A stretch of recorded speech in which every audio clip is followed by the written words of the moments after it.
There's a road in Breathitt County, Kentucky, that nobody claims. Not on the maps, not in the records, not even the State Department of Transportation has it listed. Locals call it Old Willow Track, but they say the name changes sometimes, only when you're already on it. Most won't talk about it. Not because they don't remember, but because they do. It's a narrow dirt road, half swallowed by trees, with an old iron chain stretched across its entrance. The chain's always broken, like someone cuts it fresh every week. No signs, no mile markers, and once you're on it, your compass starts spinning. They say time feels weird there, like you've been driving for 10 minutes and the sun hasn't moved. Birds don't sing, wind doesn't blow, and the trees, they lean a little closer than they should. The first time anyone officially documented it was 2003. Henry Cobb, long-haul trucker and father of one, took the back roads home after dropping a load in Charleston. His daughter Eliza was in the passenger seat, playing with a snow globe. She told her mom on the phone earlier, "Daddy found a shortcut." That was the last anyone heard from them. When they found the truck 2 days later, it was parked just off the gravel, near a split in the road. One way toward Harlan, the other, nowhere. Keys still in the ignition. No sign of struggle. But Eliza's shoes, her favorite pink ones with glitter stars, were neatly placed on the passenger seat. And the trees surrounding the truck, each one had a single, clean axe mark, chest height, facing inward, like they had watched him leave. The search team didn't last the night. One of the dogs ran yelping into the woods and never came back. A second officer claimed he heard someone whispering his own name right into his ear, but no one was nearby. They called it off the next morning. Official reason: unstable terrain. Unofficial reason: they found the hatchet, freshly cleaned, leaning against the hood of the search truck. No fingerprints, no prints at all. Like it had walked there by itself. Teenagers still dare each other to drive the Willow Track after dark. They bring cameras, guns, flashlights with extra batteries. None of it helps, because the moment your tires touch the gravel, the woods start remembering you.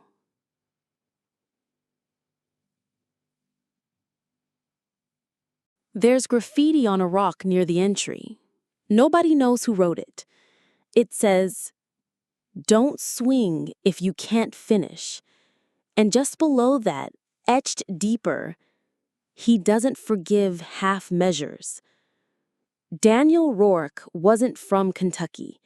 He grew up in Philadelphia. Tall, smart, skeptical. A filmmaker and podcast host known for his viral YouTube series, Buried Folk, where he debunked haunted places with historical research and good lighting. He didn't believe in curses. He believed in trauma, in guilt, in people wanting to explain the darkness in their lives by pointing fingers at ghosts. So when he heard about Old Willow Track and the legend of the Axeman, he drove straight into Breathitt County with a camera, a drone, and a smug grin.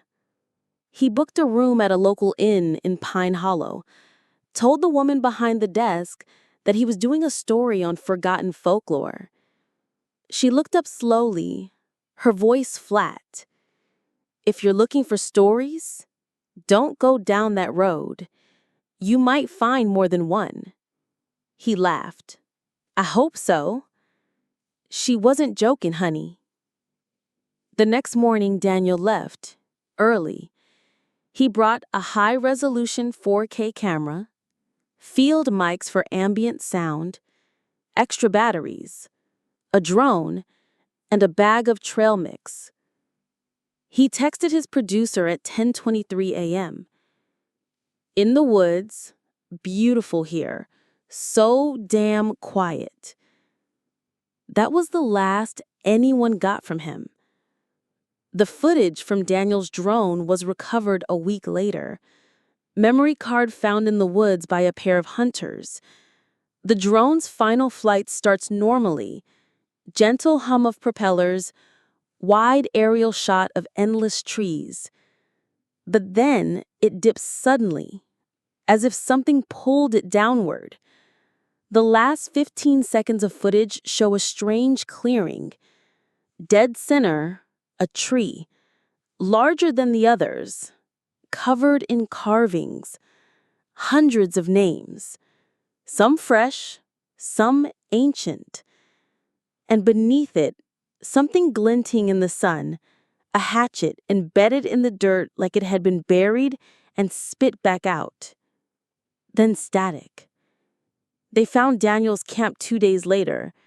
His tent was zipped shut from the inside. His boots were outside, side by side.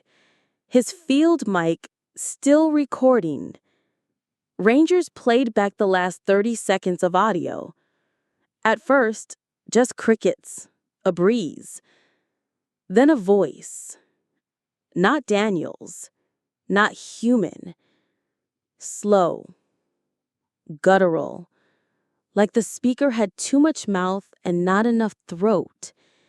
It said, "That ain't your axe, but you're holding it." Then silence. Then breathing. They never found Daniel, just his drone, his boots, and one final detail no one could explain.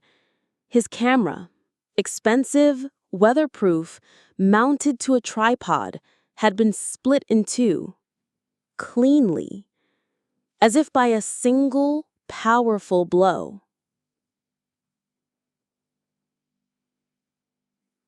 Before it was Axeman's Hollow, the land belonged to the Wyatt family. The year was 1872. They were one of the oldest bloodlines in the hills, lived simple, grew tobacco, raised pigs. Their cabin stood alone in a dip in the valley where the trees grew close and the ground never quite dried. They were private, didn't come to town much, didn't go to church, didn't talk to strangers.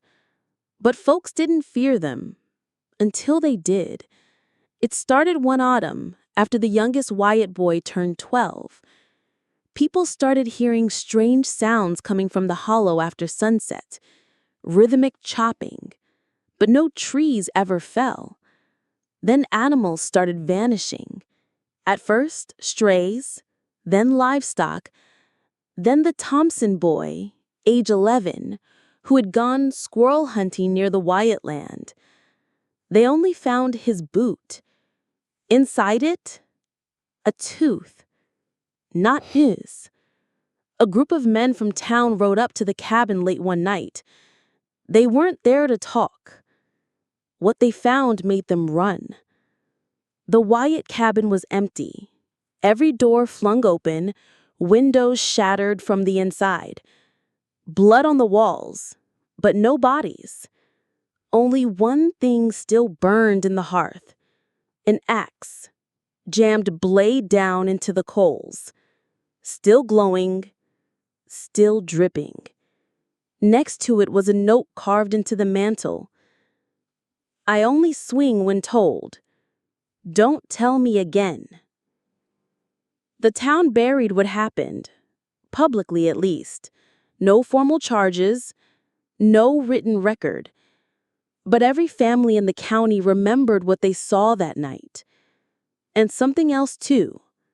Every son born to the Wyatt line after that winter was either stillborn or vanished before age 13. In 1913, a new Wyatt couple tried to build a house near the old site. It burned down before the roof was finished. They blamed lightning.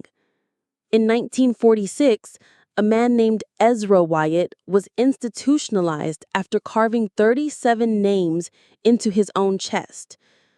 When they asked him why, he said, "He's still swinging. He just ain't hit me yet." Over time, the land became known as the Hollow. People stopped going there. The road to it faded off maps, but it never disappeared.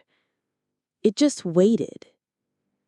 One legend says there's a tree in the hollow, taller than any pine, older than any grave, with the names of every person who's ever seen the axe. Some say it only shows you your name after you've touched it. Others say your name appears before, and by then, it's already too late. One thing is agreed on: the axe doesn't swing on its own.